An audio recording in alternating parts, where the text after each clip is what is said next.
দেখা যায় তারা পার হতে পারছে না। বিশেষ করে দেখা যাচ্ছে যখন বড় বড় ট্রাকগুলি চলে তারা অনেক সময় অ্যাক্সিডেন্টের শিকার হয়। আমরা অনেক সময় চিন্তিত থাকি যে আমার বাচ্চা কখন মারা যায়। এই জন্য আমাদের দাবি একটাই, আমাদের আন্ডারপাস দিতেই হবে, নয়তো আমরা এই রাজপথ ছাড়বো না। এই দাবি আমরা সরকারের কাছে পৌঁছাচ্ছি।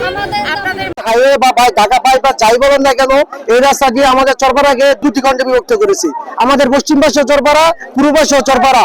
চরপাড়ার পশ্চিম পাশে রাস্তার আমাদের হাসপাতাল, বাজার, স্কুল, হাই স্কুল অবস্থিত এবং আমাদের পূর্ব পাশে মসজিদ, কিন্ডার গার্ডেন এবং ভার্সিটি এবং ঈদগাহ অবস্থিত। এই রাস্তার কারণে আর বিগত সময়ে রাস্তা ছিল 60 ফিট, বর্তমানে রাস্তা আমাদের প্রায় 300 ফিটের পাশাপাশি। বিগত সময়ে 60 ফিট রাস্তায়, এই ব্যস্তময় রাস্তার মধ্যে প্রায় শতাধিক মানুষের মৃত্যুবরণ হয়েছে।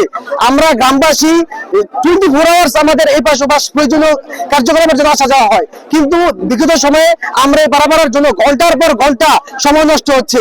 এই ব্যস্তময় রাস্তায় আমাদের জীবনমান একদম দুর্বল করে দিচ্ছে। আমাদের প্রায় 5 থেকে 6টি গ্রামের এই চরপাড়া টু কাঞ্চন বাজার রোডে 5 থেকে 6টি গ্রামের প্রধান রাস্তা। এই রাস্তার কারণে আমরা জীবনমান ব্যাহত করছে।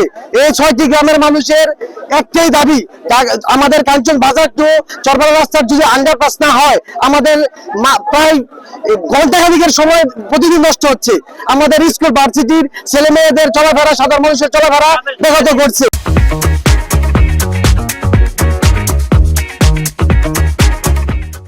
হাইওয়ে এই টোটালি যে পুরো রাস্তাটা এশিয়ান হাইওয়ে, এটা 6 লেন হবে, কিন্তু আমাদের চরপাড়া অংশে একটা মহলকে খুশি করার জন্য এখানে 8 লেন হবে, কিন্তু সেখানে হাজার হাজার লোকের আমাদের আলের দাবি আন্ডারপাস, এই জায়গাগুলো নিয়ে তার তালবাহানা করতেছে।